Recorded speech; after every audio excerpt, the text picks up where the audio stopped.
I will as soon as I turn down this music.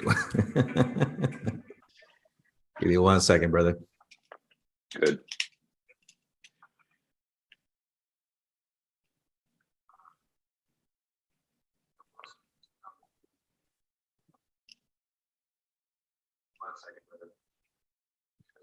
All right, we're all good.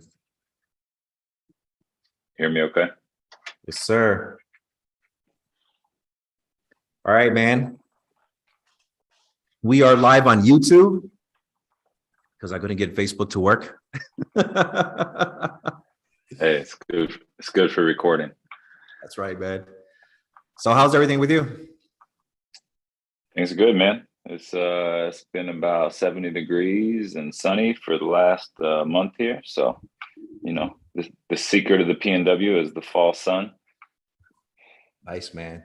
Well, I don't want to brag too much about the Florida weather because that's kind of rubbing it in a little bit over here, but it's nice. You guys were you guys were on high alert for the last couple of weeks. So I don't know, but that's anxiety I don't need.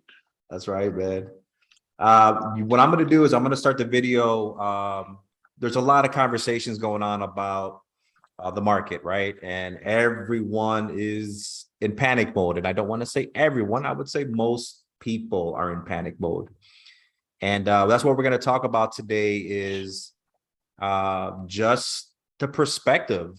You know, we're going to be sharing our perspectives as to why you shouldn't panic.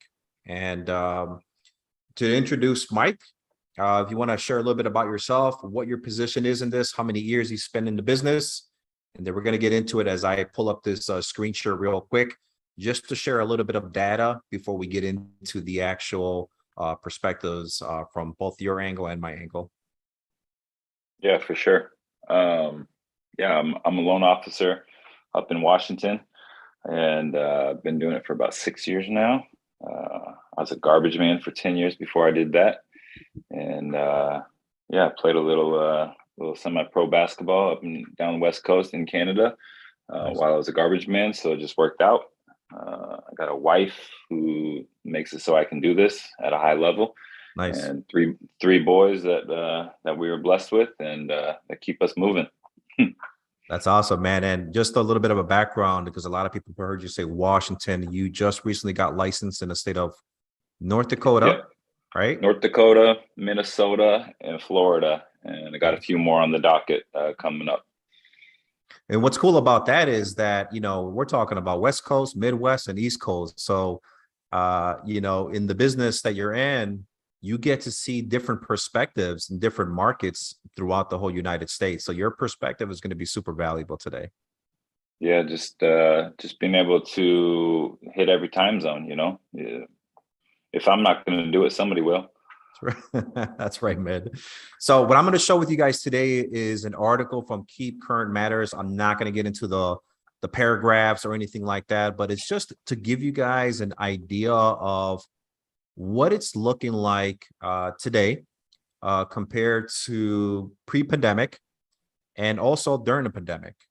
And what you guys are looking at here is, for those that are not really good at seeing the visuals of these bar graphs, the blue represents the amount of offers on properties, the average amount of offers on properties from prior to January of 2020, or I should say March of 2020, because essentially that's really when the market really just went crazy, right?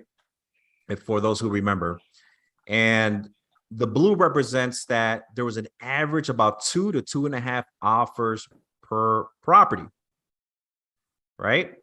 And then in March of 2020, when the pandemic hit, it started going a little bit crazy. Now, there was a little bit of leeway time there. I recall it because it was like around the middle of March. The whole COVID thing, you know, everybody was not knowing what it was going to do. And there was about a good solid 30 to 45 days of just quietness in the real estate market. And I'm going to share from my perspective here in Florida, because I don't know what it was like in Washington, but you know, the end of March, April, it was silence. You know, real estate agents, we were talking about, we were already strategizing. how to expose properties using Matterport tours, virtual, the internet, all this crazy technology, because we knew that the physical contact was going to be removed for a while until we figured out what this whole COVID thing meant to all of us. What did it look like for you at that time, Mike? Oh, I mean, Washington it was shut down. Like you were locked in the house basically. We were like Europe. So yeah, we got the order to stay home. And for anybody that has kids, you know how working at home is with kids that keep knocking on your door. So that was fun. Yeah, we stayed home I stayed home for probably 3 or 4 weeks. And then we have office space here and we all have our own offices. So we kind of just agreed like, hey, if you're feeling any kind of sickness, stay home, but we got to get in here and we got to work and we got to hit these phones. And it was just getting back to the personal touches, right? Because we saw the opportunity that was there, that was coming. Right. I think I had just got home from Hawaii from a top producer trip for our company, and everything shut down like 2 days later. So we made it home just in time, and then they just shut it down. Right. So it was ghost town. Yeah.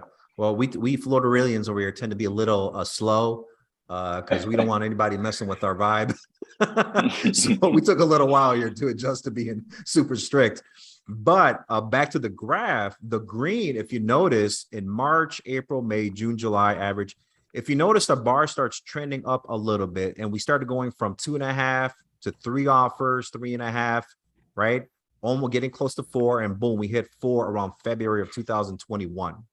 And then from that point on, it just goes up and up and up, right? So at that time, I don't recall that March, April of 2020, if anything had to do with low interest rates. It was more like people just needed a little bit of time to decide, like, what does this mean to me? Like, what's going on with this whole COVID thing, right? And people just needed a pause. They needed a mental break. And it seems like that's always the case with when there's some kind of disaster, when there's some kind of market rate hike, there's always that buffer of time that people need to really kind of figure out, like, what does this mean to me? It takes them that little bit of time to kind of get the brain settled. Would you kind of agree on that? Yeah, I agree. And to backpedal a little bit, the rates did come down.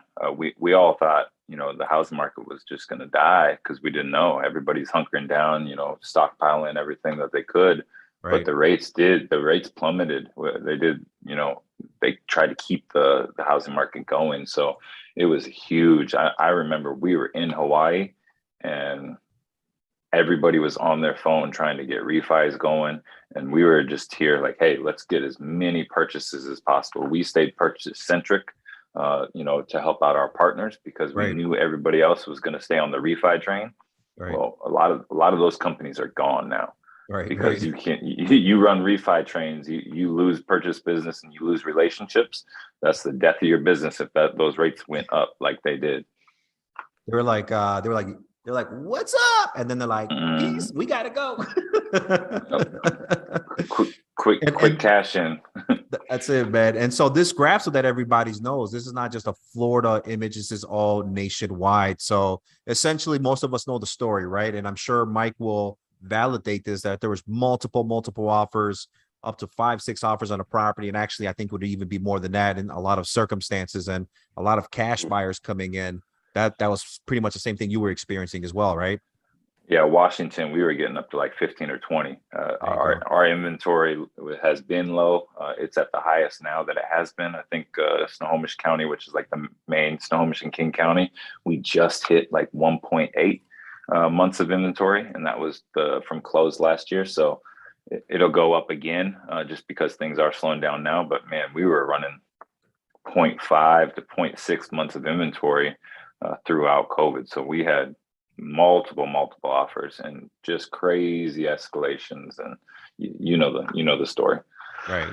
And so this graph in the orange, it's showing you where we're at as of August of 2022. And we're setting back down to 2.5 offers, which is exactly almost where we were like prior to the pandemic, right? So it's just kind of showing you that things are at this point, from what we can read, are going back to what it used to be. And Mhm. it's like that mental state for people that when there's panic, oh my God, you got all these panic type of mentality and responses, and you hear the rates go up, oh my God, panic again, right? Mhm. So Mhm. it takes a little bit of buffer time for people to kind of watch, understand what it means to them. But in the conversation of panicking, Mike, which is this something that you're seeing from first-time home buyers and just savvy people who buy houses left and right? Is this what's the experience, and what is the advice that you can give for people that are quote unquote in a panic mode? Yeah, I would say don't panic. I mean, if you like your graph shows, this is going back in 2018. I think we bought a house and I worked for the company and I closed on a rate that was 5 1/8. I've refinanced twice since then. You just have to look at it. Don't panic. It's opportunity. There's so much opportunity out there for buyers. Yes, we understand that houses cost more now, but guess what's going to happen in 5 years? The inventory levels are not going to change, and the house is still going to cost more in 5 years. So Right. if you're in the position to get into a house right now, there's so many programs out there that can alleviate the stress of the monthly payment, because that's all you care about on the lending side is what's my monthly payment and what's my out of pocket. I can tell you that you're approved for 800,000, 900,000, but you're going to hate that payment. But if you can Right. get into a house in the 600,000 and make this so that monthly payment fits your bill and your budget, that you know better than anybody, guess what? Right. This is the highest payment you're going to have, because you're going to end up refinancing in the next couple of years. And nobody ever holds a 30-year mortgage. You always refinance. It's just, that's what happens. And that's a good perspective, right? So, you know, we have conversations, and I know that you're like me. You're a truth teller. You give it to people straight. And so let me give you a question, right? Because I like to treat my clients like they're my family, right? And so I'm going to tell it the way it is, in the best way possible. In a scenario where if you have a family member and you don't hate that family member, you love that family member, you embrace it's one of those family members that you actually like. In that type of circumstance, a person comes to your family member and they say, man, you know what? I really need to get a house. Mm. What's your advice? What does that conversation look like in Mike's world? I mean, let's do it. It's say less to me, for sure. It's what is your monthly budget? What do you have saved up? Let's do it. Let's figure out what that fits in your picture, because this is just a piece to your puzzle, right? It Right. doesn't have to be your forever home, especially if you're renting. Rents aren't going to go down, right? Just because prices seem to be coming back into reality for houses, Right. guess what? Rents are going to go up too, because it's still an affordability issue, and it's still a supply and demand. Supply and demand trumps everything, right? So the rates are still technically historically low. We haven't seen these in 20 years, but that's 20 years. That's a long time. So It is. it goes back to the mindset of the opportunity is there. There's opportunity for people that want to buy and be a homeowner, in comparison to I want to pay somebody else's mortgage for them. Right. Like that's crazy talk to me. Like that was one of the first things we did when we got married. We didn't make a bunch of money, but Right. we damn sure went and bought a house, and it was Right. our first stepping stone, Right. right? Because I don't want to pay Right. somebody else's mortgage. I don't want to be in control by an HOA at an apartment complex. We went and bought a small little Rambler, and we knew we were going to outgrow it, but we made a boatload of money because appreciation goes up really quick in our area. And we took that stepping stone onto the next house. And that's what I would tell my family members. Like, doesn't have to be your forever home. This payment might suck for a little bit, Right. but if you have multiple incomes, you can do it, because I'm not going to overextend you as a lender. I've got guidelines I have to stick by anyways, so I can't technically overextend you. But take Understood. advantage of the opportunity, and get together with the team. Like, get together with Jose, get together with who that agent is that's going to really help you, Right. and exploit the sellers right now. These houses are sitting on the market for a little bit longer. There's a program called the 3-2-1. I'm going to write in, if you asking 700K and it's been on there for 30 days, I'm going to ask for 4%, and I'm going to get you into 3-2-1 instead of just getting you into a 7% rate. So let's slow your roll on that one. Because I see you getting excited over here. Let's talk about that 3-2-1, because, you know, we gave you the scenario. That same scenario. It's a family member. Let's do it. Get out of the mindset of renting, because that's never going to change regardless. If you show the capacity to be able to have the income to pay for a mortgage and not pay somebody else, at the end of the day, it's going to benefit you regardless, right? And so let's talk about this. Was going to be my third and final question to you. What solutions do you have there for people that are not wanting to, maybe they're not wanting to pay 6.5% 30-year fixed, if that's what the rates are, and depending what program. I'll throw a disclaimer somewhere in the body of this video, but we're speaking generalities here. Generalities. Take it down. Yeah, I mean, let's just go off of what I was saying. Like, in general terms, right? If you got a 700K house, you're going to put 10% down, just because we're talking high balance. So you have 70K saved up, and then you got 1.5 to 2% for your closing costs. You are already going to pay that. Let's say that house has been sitting on the market for a little while. This goes for consumers and real estate agents, right? It's changing the perspective of how you're marketing these homes and how you're attacking these homes with your offers. Now, instead of that person, that seller's probably going to drop the house. It's been sitting for 30 days. So a price reduction is coming. Maybe 25, maybe 30, maybe 50K. At that price range, probably somewhere it's going to be, you know, hey, I'm going to catch the eye of everybody, drop it 50K. Well, instead of doing that as a buyer agent, why don't you ask for 4% back, which is 28K on 700, right? I think my math is right. But the idea is there. I gotcha. Right. 4%. Okay. So now I have 4% back from that seller. You have to put 10% down to be able to get that. Because if you put minimum down, we can't get X amount back. Right. So let's take that. Let's say the par rate is 7%, just for easy math. If I put you into a 3-2-1, that seller with their 28K just paid for that program for you. You were already coming into the purchase with your down payment and your closing cost.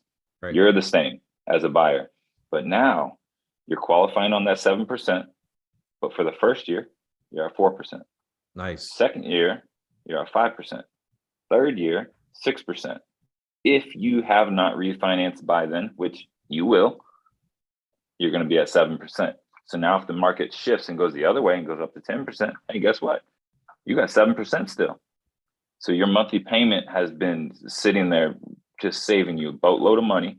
And that money that seller gave you goes into an escrow account because it's paying that difference each month. Gotcha. If you refinance, just like a regular refinance, you always get a money back from an escrow account because you've paid into that and you have your buffer. It's the same thing with this. Now I get that seller's money when I refinance because they paid it for me. So it's a win-win situation. And you already had your 85K saved up that you were putting into this house anyways, but you just use theirs and now you're going to get some of it back. So the first 3 years, a lot of savings, keeping those payments low, almost at the expense of the seller, right? And the seller, if for some of you guys that are even doubting whether this can be done by the seller, every circumstance is going to be different. But, you know, if you come talk to us right now, we can pretty much read the story and tell you that sellers, maybe they're not going to give up their child, but they're going to give the foot of the child. Right. But I mean, that if that seller gives up that 28K instead of dropping it 30 to 50K, that seller is netting more. And for you as a listing agent, that's all you care about, right? How am I going to get the most net proceeds for that seller? And as a listing agent, you don't have to wait for these price drops. Put it into your marketing when you go up front. Hey, seller A, let's do this for our pricing. Let's build it into how we are listing this price and say, hey, if you go with this lender, they have a program and we can get it done right now. And this seller will give you this back. As long as the seller's hitting their nut for what they want to net proceed wise. Obviously, everybody wants to get as much as possible, but those days are kind of gone. We're not just throwing darts at dartboard and for our pricing, right? All these agents are going to have to work and they have to do their comps properly. And so you're spitting fire right now, because this is strategy. This is something that's not the normal mindset of most professionals. If you're a consumer hearing this video, don't assume your professional, whoever that is, a realtor, a mortgage person, is thinking this.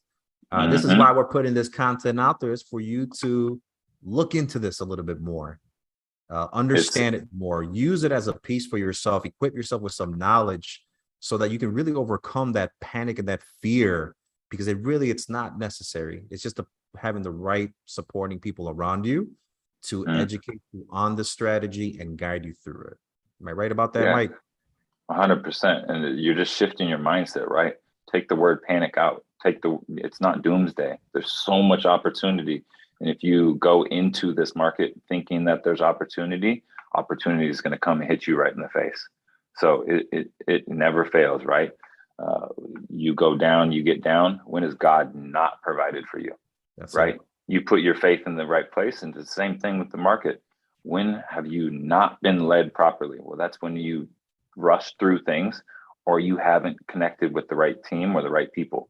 You have to look at the opportunity of this market, but you also have to have the right people in your corner working for you and with you, not against you. Right. I lied to you, man. I got one more question for you. Oh, I'm in. A lot of new agents flooded the scene in the past 2 years because the market was caliente. And so buyers were falling out the sky and on their laps. They still have the tenacity to want to stay in this market, but maybe they didn't build on their skills. What piece of advice can you give the newer agents watching this video so that they hone in on their game and they can keep this as a career for themselves and continue to finding identity in it? I think that's a nice word, finding identity, because I'm a big guy on being authentic, right? Look at me. I got a t-shirt, I got joggers on, I got a beanie. Like that's it. That's me, right? I want to be authentic. I don't want to show up and be put on a facade. And I think the people that are putting on facades, you will not see them next year. That's just what it is, right? But for those people that you said, like that have the tenacity and they have the drive to want to move forward and stay in this business, right? Get back to the boring stuff, man. Get back to the basics. And if you don't know what the basics are, connect with somebody. Get into these sandboxes, these mastermind groups, because if you're getting back to the basics, those are the ones that have longevity. This is a really, really long game. It's not the COVID short game, right? That's why those refi shops are out, because they played the short game. They're not playing the long game. Why do we still have business? Because we stayed purchase centric on the lending side. We dove in with our partners. We poured into with our partners because we wanted them to succeed during that refi boom, right? I was worried about purchase business. I'm worried about client retention and forever clients. Right. So yeah, it's all about just getting back to the basics, hitting the phones, touching your sphere, working your sphere, and making sure they feel loved, and just staying connected and living life. Right. We have more downtime. The best way to get business is wear swag, get out, and live life. If I have a t-shirt on that says Premier Mortgage and I'm coaching my son's basketball team, guess what? I guarantee you somebody throughout the season is going to ask me, hey, what do you do? And then you start a conversation. If that person isn't looking, maybe they know 2 other people that are. Right. That's how the real marketing is. All the facade of I can get on TikTok and do a bunch of videos and everything like that. My followers aren't buying from me. It's good. Right. It's good marketing. Right. When you're living life and touching people, this is a people-to-people business, and that's never going to change. I don't care what Zillow's trying to do. Yeah, and I'm going to wrap it up with this, because you said something that there is some kind of quote or something that I put one day on some kind of image on social media, because I don't know every agent in my demographic, but I see a lot of people following people just to follow the crowd because it's cool to find Mm-hmm. inspiration and motivation. And really what they're Yep. doing is they're ignoring what they should be doing, which is building their skills. And I had like a little quote that I said is like, I focus on a lot of the boring shit because it's absolutely necessary. Mm-hmm. I minimized all the distractions. I recognize them and I continue honing in on the boring shit because that's really what's going to build your business. And it's not boring for me. It's like super fun. Right. but, Yeah. but it's necessary. Yeah, I agree 100%. I think I said it yesterday is surround yourself with inspiration, right? That means everything, like what you're listening to in the morning, what you're putting into your brain, what you're watching on TV, the people that you're surrounded by. Like that's the beauty of a sandbox and the beauty of like masterminding is you have like-minded people. I love being the dumbest person in the room. I love that because that means I'm soaking up a lot of knowledge. That's it, And brother. knowledge is power, man. Knowledge is power for sure. That's it, brother. Well, I won't take too much of your time because I know you need to get on that screen. Uh, Absolute pleasure having you. I'm gonna go ahead and leave your contact information in the look wherever I put this YouTube in the box. All of Mike's information is going to be there if you want to contact him. And that's it, brother. Have a good. What are we on today? Thursday. Happy Thursday, man. Have a good Thursday, bro. Appreciate you, bro. All right, man. Take care. Peace.